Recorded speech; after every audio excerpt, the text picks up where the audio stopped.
Welcome, everyone. I am Enrique Acosta Gonzales, and I am joined by Ashkan Tashvir. And in this episode, we will be speaking about adaptive leadership in a rapidly changing world, navigating uncertainty and complexity. Now, Ashkan, if there's anything certain, is that as leaders or just as humans, we will always see change come about in our lives. And so I'm interested and looking forward to this conversation. Yeah, yeah. Thank you very much, Enrique, and thank you very much, everyone, for being with us. Yes, so the topic today, as you clearly mentioned it, is adaptability to change. We deal with tremendous amount of uncertainty and complexity, especially nowadays with the advancement of AI, algorithmic learning, machine learning, and so on.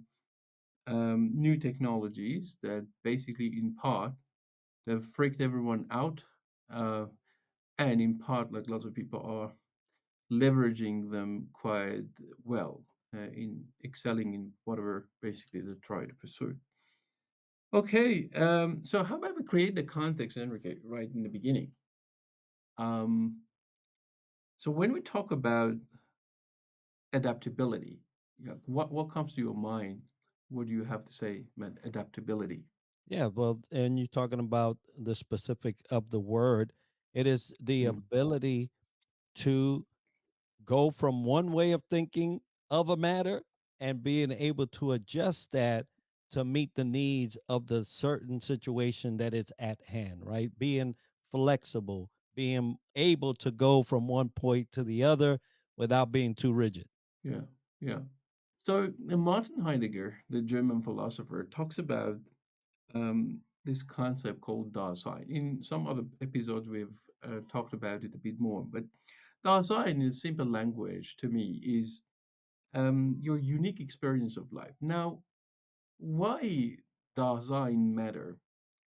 Because often from a philosophical perspective, when many different thinkers and philosophers talked about life and living, they mainly talked about it from a abstract perspective. Yeah. So what is life? How it is? But with Dasein and what Martin Heidegger brings to the table, being is not just being as an abstract concept, as an intellectual idea to discuss, but it's life, your life as lived by you. It has a context. It's being there out in the world. And now, um, if you pay attention to life from that perspective, then you see that you are always in a context. You are always being with other entities. You're always being impacted by lots of other things that are going on in the world. And also, it brings your attention to the fact that you, as this individual, also can impact other things that are going out there. So often I talk about this thing, I call it paradox of importance. On one hand, you can see yourself as nothing but just like a bunch of a cloth of cells, and then you come to this world, and then you go out and you don't matter. On the other hand, you can relate to yourself as if, like, no, actually, what you say, what you do, it leaves some footprint. You leave your mark with whatever decision you make in life in this short period of time that we can live in this world.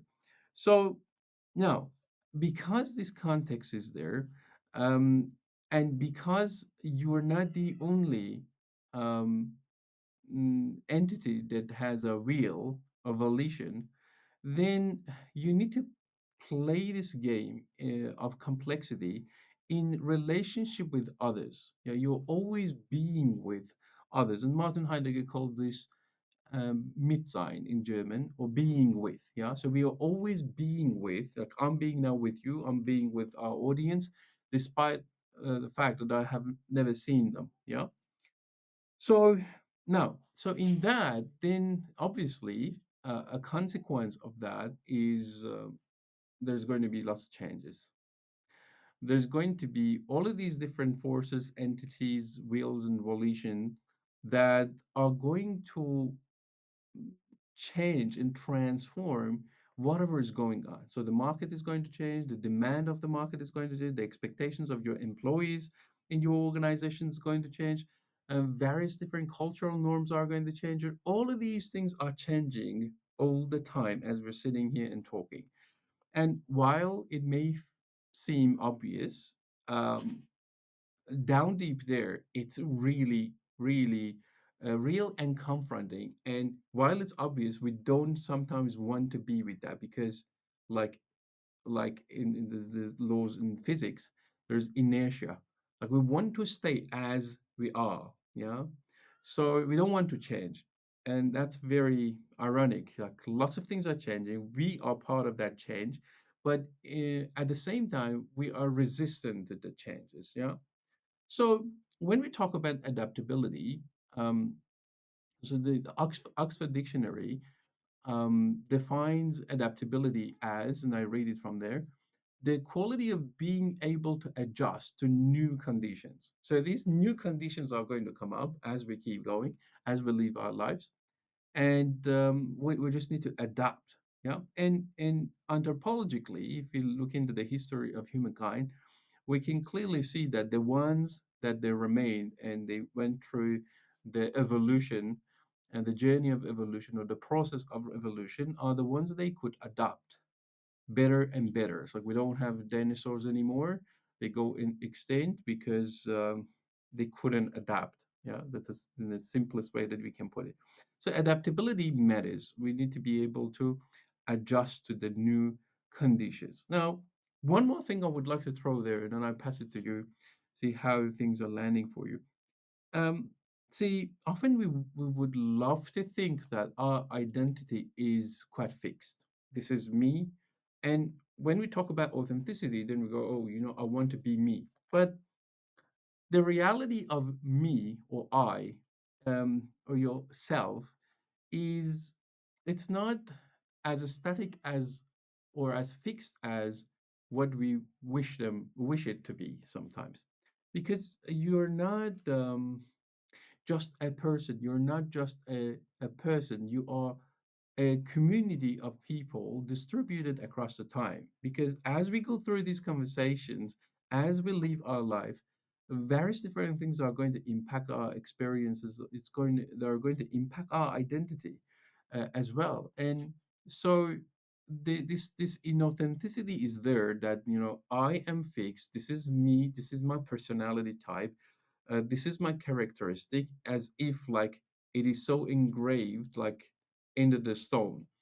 And therefore what I'm trying to say with all this is the word changes and we change as well. So now, in the middle of all these changes, unless we are adaptable and we can adjust to the new conditions, we are even willing to develop our conceptions of our own self as we grow, because like me after this conversation is not going to be um, the same as Ashkan before this conversation.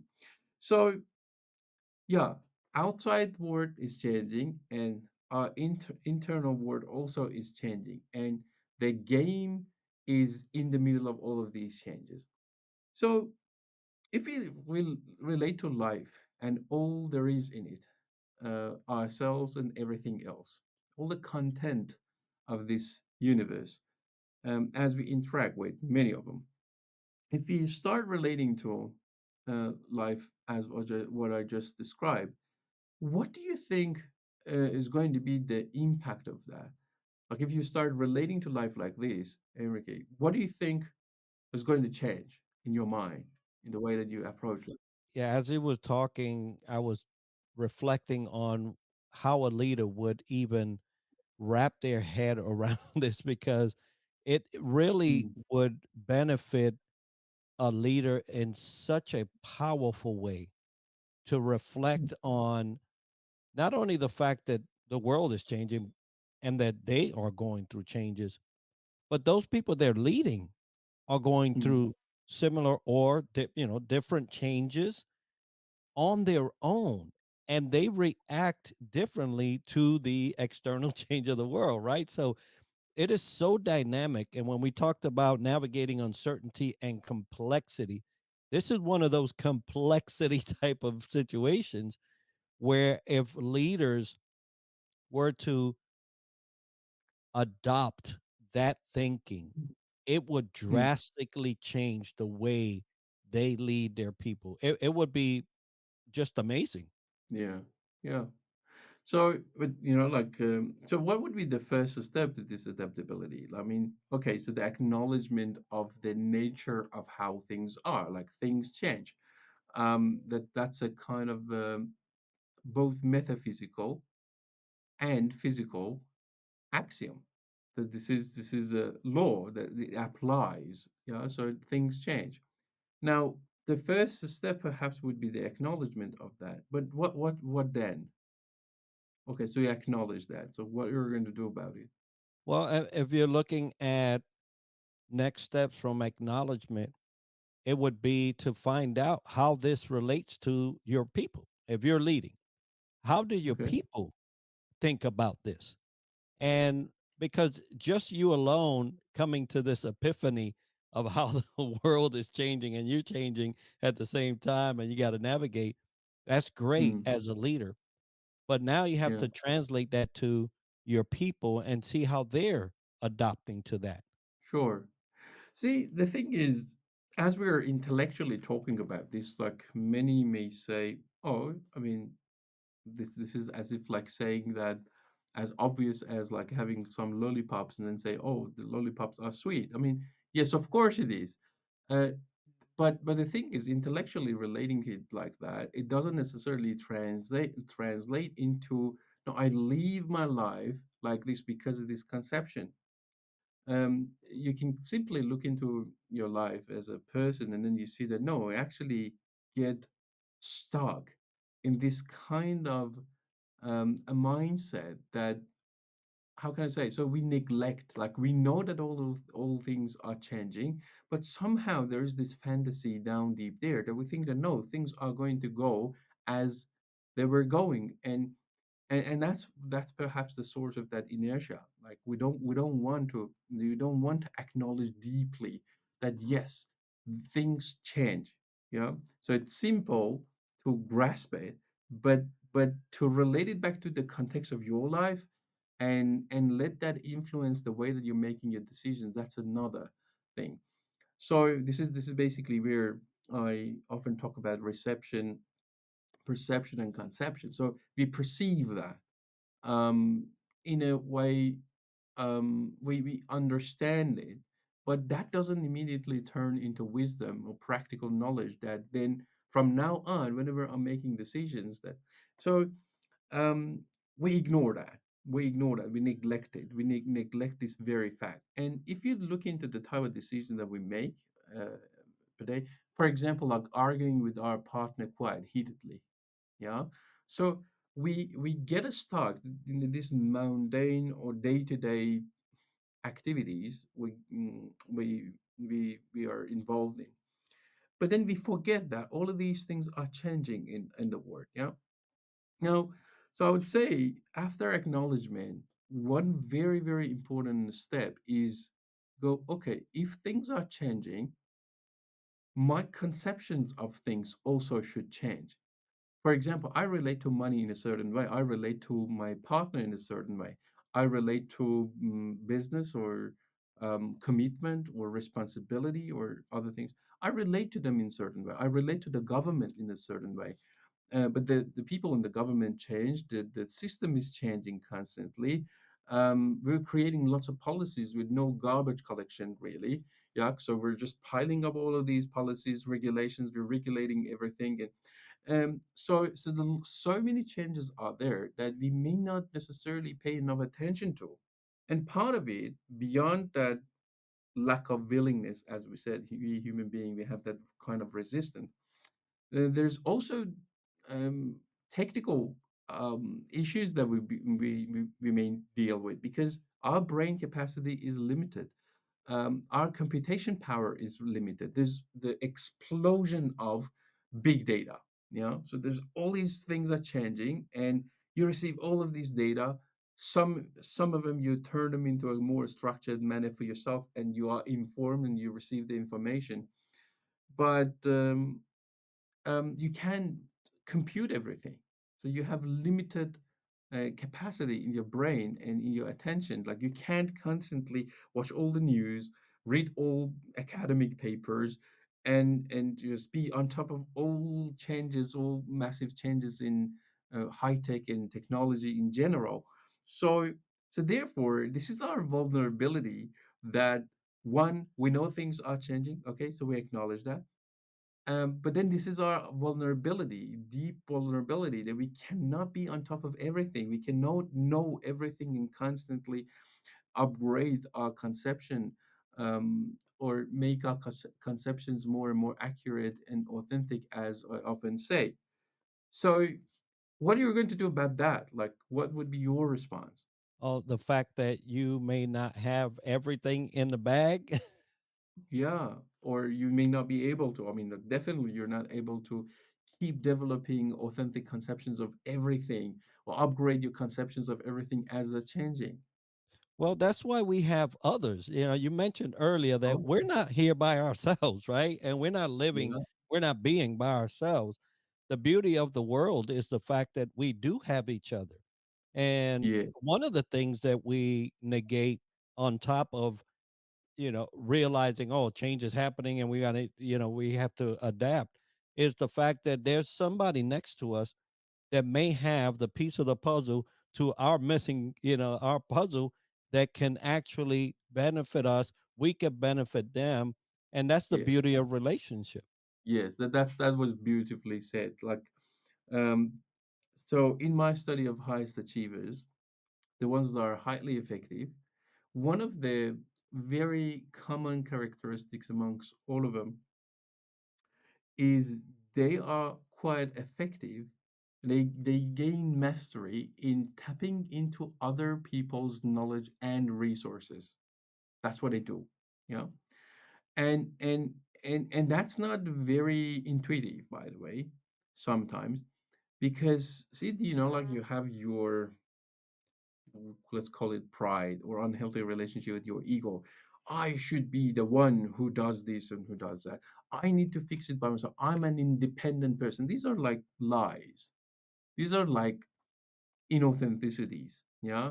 Like how am I really independent? Yeah, I mean, like, talking, if you talk about it like from a financial perspective, like, okay, so you take care of yourself financially, good on you. But we're not independent. So we're dependent on the grocery store. We're dependent on the farmers. We're dependent on the butchery. We're dependent on various different government agencies and services that you receive. You're dependent on the hospital, the doctors, the medical practitioners, the teachers, and the list goes on. Yeah. So we are dependent on all these different companies, corporations, like businesses that they provide for us, and that basically these needs of others is the basis of circulation of the medium of exchange of value, money, in the economy, and that's healthy in great part. So therefore, you brought up a very, very interesting point, that we work with others, and that actually emphasizes on what we discussed in the previous episode, which was trust, the importance of trust, because we need to be able to work with others, collaborate, align vision, sell our products, benefit from their offerings, etc., etc. And that all needs trust, and trust is tightly linked to integrity of individuals. We talked about that in the previous episode. So, okay, so we acknowledge that things are changing. Perhaps the only constant in the world is everything's changing. So then we acknowledge that, but then that leads us to this thing that we have the desire to keep developing our authentic or congruent conceptions of various different fragments of reality, various different ideas, everything that are changing. We want to keep up to date. So that's a desire, and that's a healthy desire to have, perhaps. We want to be authentic in our awareness, in our understanding of various different parts of the world or parts of reality. etc., etc., the construct, the institutions, what's going on in the world, being on top of like our market, market demand, etc., etc. But we know that we are facing this deep vulnerability that we're limited in our capacity of computing this massive level of data, and that brought us to this thing that you said, that we need to work with others, we need to be with others, we need to collaborate with others, we need to tap into other people's resources and knowledge. So good. What then? What comes after that? You want to be adaptive. You want to um, interact and adjust. Basically, you want to adjust to these new conditions as you're learning. What would be the next thing? Yeah, well, once you've established that you have this other person there that you can lean on and glean from, then Mm, is how is the world impacting you? How are yeah. these changes coming at you in a particular way? And what do Mm, you have in as a resource to be able to navigate that for the sake of everybody's, we say success, but ultimate becoming a better person or becoming a better community or organization. yeah. And so like there's this conversation often comes up. For example, when you look into the highly effective people in the world, they actually are so good at identifying the areas that they're not good at.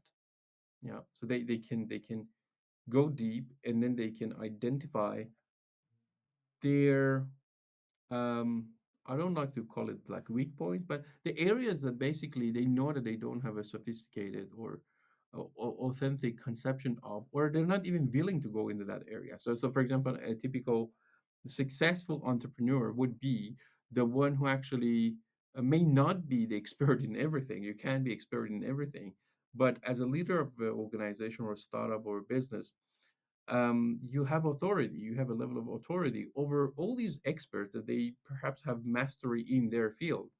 So, so the idea is, it goes back to the very original definition of the word entrepreneur, which was coined by Jean Baptiste Say, the French economist. Something along, it says that the entrepreneur is the one who shifts economic resources from the areas of low productivity and yield to the areas of higher productivity and return.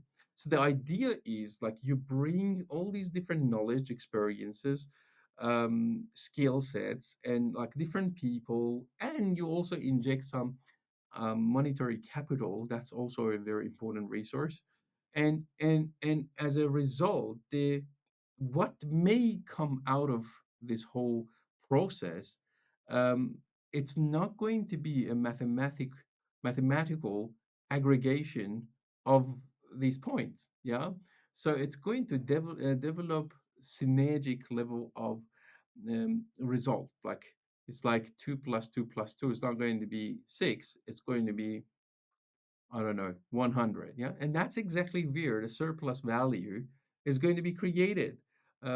Or the fancy name for it is profit. Yeah. So something that lots of businesses out there, they really want to prioritize. But the idea is like that's the outcome of so many other things that needed to be done.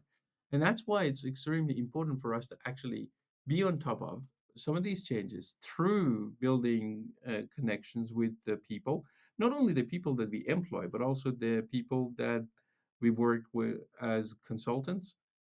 We also want to leverage the existing, let's say, academic literature around some of the things that are quite relevant to what we try to pursue. Yeah. So you want to use the theories that are available. You want to use the qualification, oh, sorry, the experiences of the people that are expert in the field. And you want to basically focus on establishing a degree of integrity, um, of like putting all of these different components together, and due to that integrity that is being developed, then the workability and result is going to be created. So it's like you acknowledge that there is these changes out there, you want to be adaptive, you leverage existing knowledge, and other people's resources, and especially the experts in the field. No matter like if they're going to be your employees, you're going to be consultants, there's going to be advisors, mentors, coaches, like all these different sort of people that you may want to, like build a relationship with, and through which then you're increasing the probability of you being able to hit your targets. And that's an extremely important thing. So often when we talk about success, like especially in the modern days, like we go, oh, Steve Jobs was like the success, or like this person or that person. Behind any of these individuals that are at the forefront of the brand, there's so many different people um, are involved, from developing the strategies to the product development to like how effectively the marketing team is going to influence the perceived value of what they have to offer and all of that. And if you're not fully on top of all of these through building relationship with others and developing your authentic awareness of these various different parts through, we talked about it, we can't do it alone.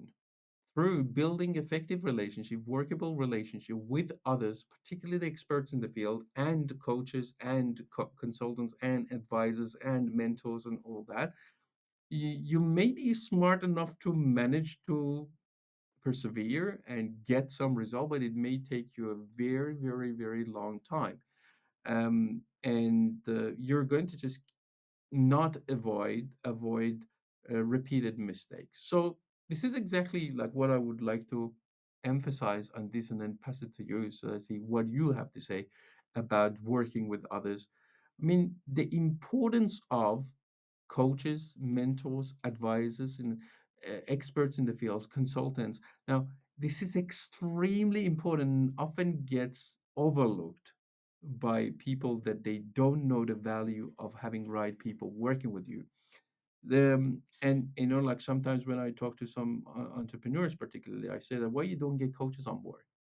You clearly have lots of blind spots here, and yeah, you can work it out through reflection, contemplation. But why don't you work with a person who can facilitate this in a more professional, advanced manner?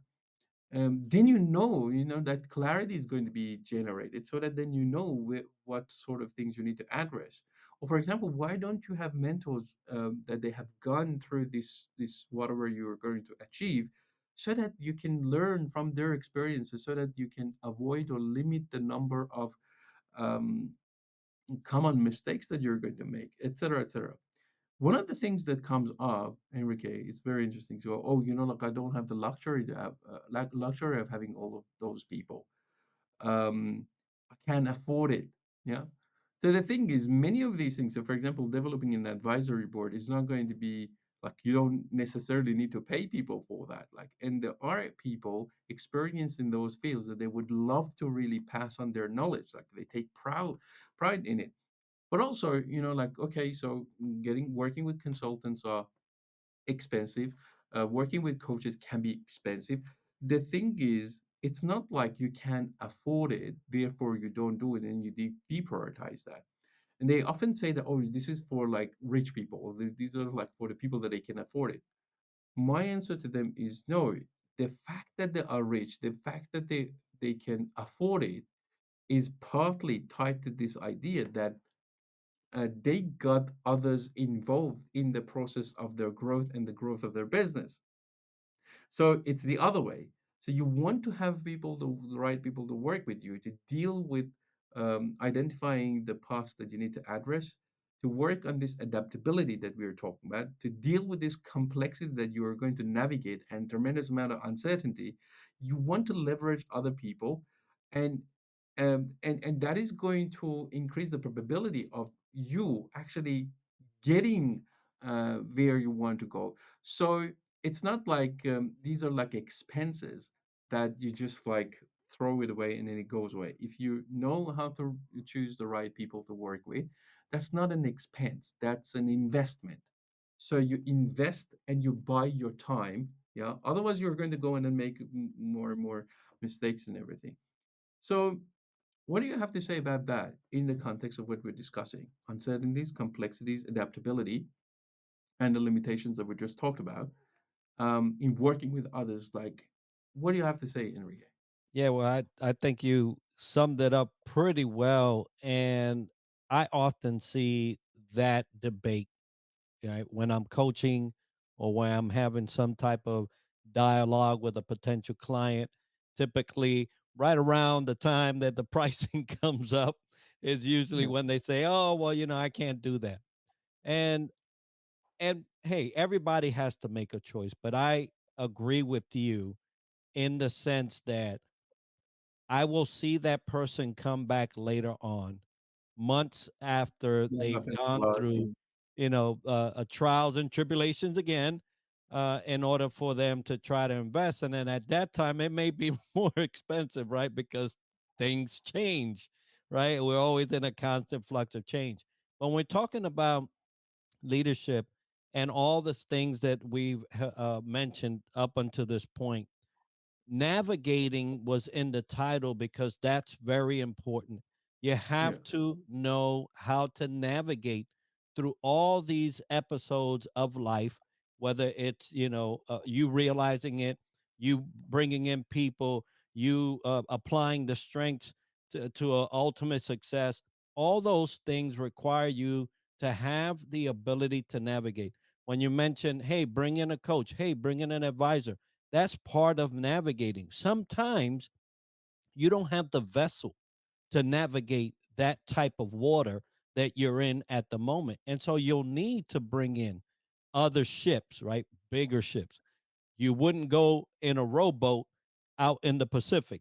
I'll tell you that it's not going to look pretty, right? And so all of these things are in your best interest so that you can navigate these uncertainties and complexities of life and be able to adapt to the rapid changes that will come. yeah, yeah. I can't be agreed more. So the thing is, I think we're close to the end of this episode. I just would like to give final message from my end. The thing is, we talked about all of these changes that are there, and everything is transforming. Why not you? This is the question that we need to ask ourselves. Yeah. Should I be this arrogant person to go, you know what, everything is changing, but I don't need to change. I don't need to transform. And I'm perfect. I'm a perfect human being. It's like when things not working in my favor, it's everyone else's problem and not mine. I'm not going to own anything. I'm not going to go in and address anything. So many of these problems that we may be dealing with, you may not be the source. This is not a conversation to say that you are the source of all problems in the world, but it's the matter of how you're going to relate to your responsibility or your ability to respond to the matters as appropriately as possible.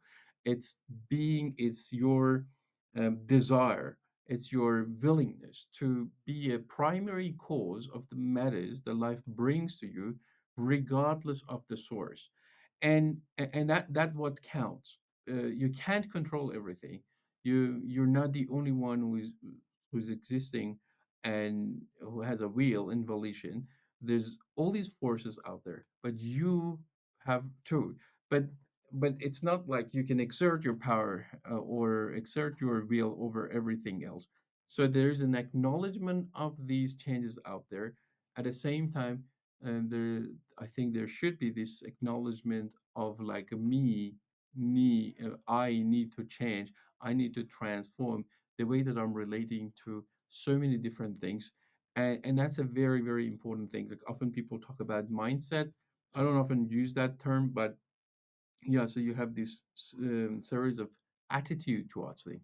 You relate to um, vision in a certain way, you relate to commitment and promise in a certain way, you relate to your autonomy and responsibility in a certain way, courage, anxiety, and so many other qualities that some of them I discuss in the being discourse, in the being framework. So, um, so we need to change, we need to transform, we need to um, adapt and influence things. So I think I'll just leave it at that. I mean, um, um, if transformation was a desirable thing, I think for individuals and particularly for SMEs and corporations, for businesses and organizations is a must now, considering all these massive changes in various different dimensions to our life. So, any final thing from your end, Enrique, before we wrap this session up? No, that was well put there. Thank you very much, Enrique, and thank you very much, everyone, for being with us.